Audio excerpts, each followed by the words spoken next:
most people can find their way around this baler. Just as I'm packaging it up now, I'm going to put something in this envelope. This is a manual inside this envelope, and also you can see there's a key here. This key, it's 2 keys, okay, that's to turn the power on. Also you got to turn the power on here as well, and also you got an emergency stop. Push it in, turn it to release it, push it in to stop. Okay, yeah, I'm going to take this key now, turn it off, put the key inside the envelope, and just as it says here, baler key inside this envelope. You'll find all this inside. If you open the control panel, you'll find it all sitting inside here, sealed up with the key inside. Okay, that's where you're going to find the little baler key. You'll need that for the baler to work. Okay, when you do want to shut this door, you have to be careful. This is actually the mains switch. This is what goes out of the mains through the mains lead. You have to make sure this is switched off.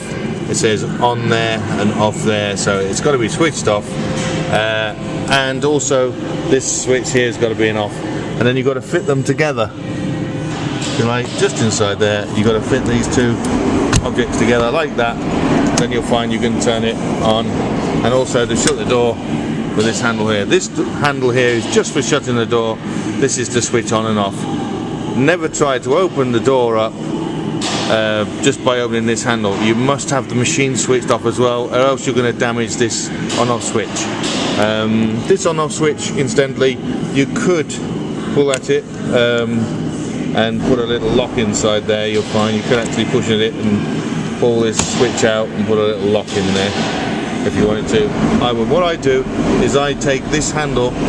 I'm not going to do it now, but you can wiggle it off with a screwdriver behind there. You can actually pull this handle off, and then it's a lot harder to open and close this panel. Then nobody's going to go in there, are they? So you can actually just remove this. You can actually open and close it with a screwdriver afterwards, but it's not so easy. It puts people off. So once you've got your baler all set up, you might want to just remove this. Okay, less people can go inside then. And of course you'll need the key in there on, and this switch down here on. These 2 are the yellow buttons here. You have to hold those 2 in when you want to eject a bale. You'll see me making a bale on one of my videos a little bit later. This little light here just tells you when a bale is made. Basically you just keep putting your cardboard inside the baler. This door automatically comes up. You put your cardboard inside, you pull the door down.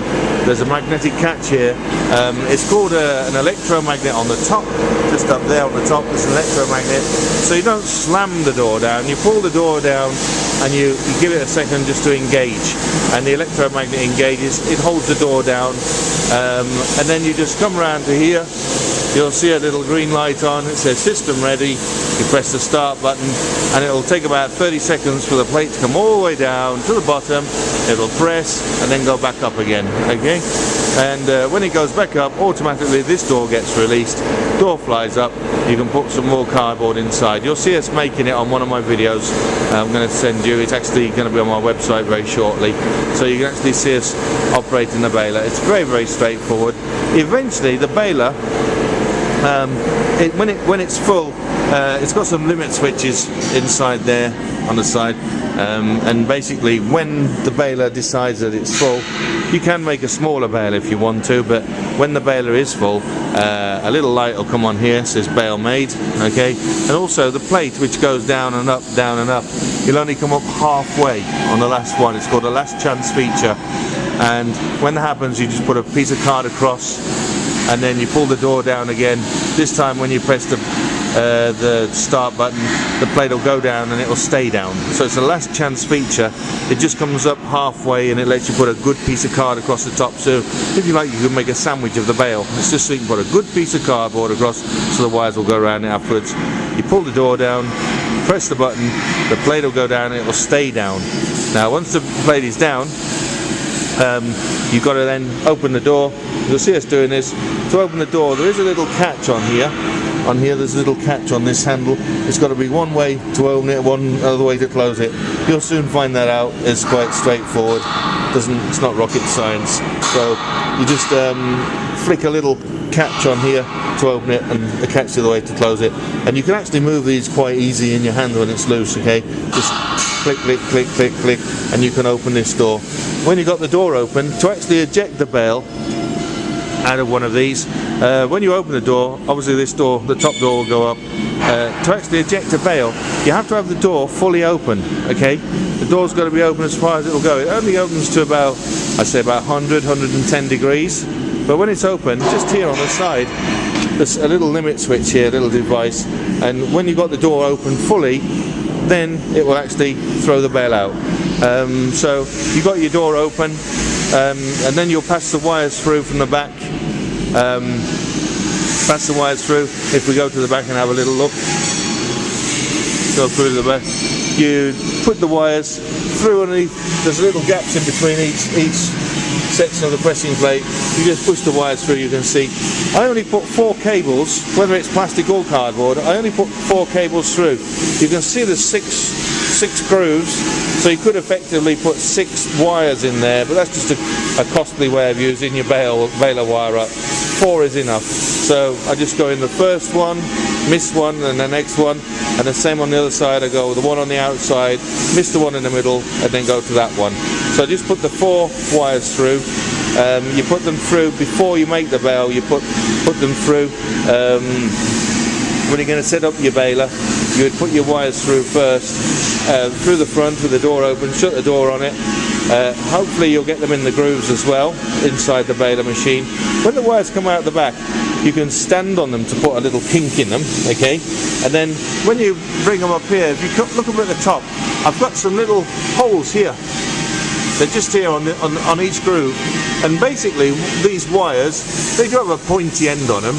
So what we've done is, if this was up against the wall, obviously you want to keep yourself about 2 to 3 feet from any wall, but if you want to, instead of having all the 4 wires splayed all over the floor there, if you want to, I put my foot on the wire at the back and kink it, and I bring it up and I put a kink on the other end and actually feed it through here, and that way you got each wire coming from the bottom and up and through there. It's just waiting for, it's through there, just put it in each hook at the end of the wire, through each one, and it's just waiting for when you want to tie the bale at the end, okay? So that's just what those little bits of metal, those little holes are there for, is to put your wire ties in each one, so it's ready for towards the end when you got.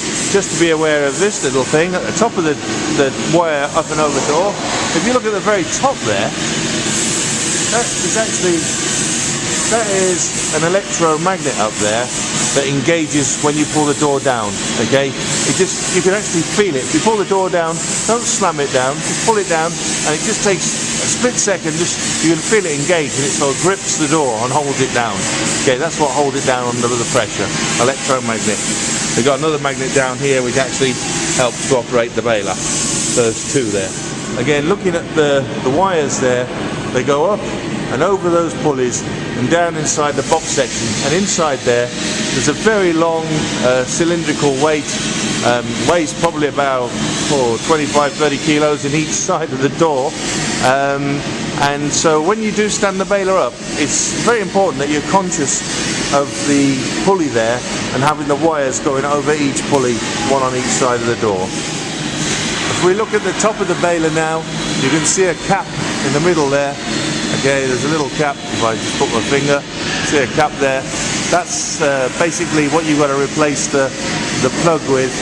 There's a plug in there that plugs the oil tank, and it's just going to replace that cap later on. Okay, you're going to just switch it over and put that nice little cap on there.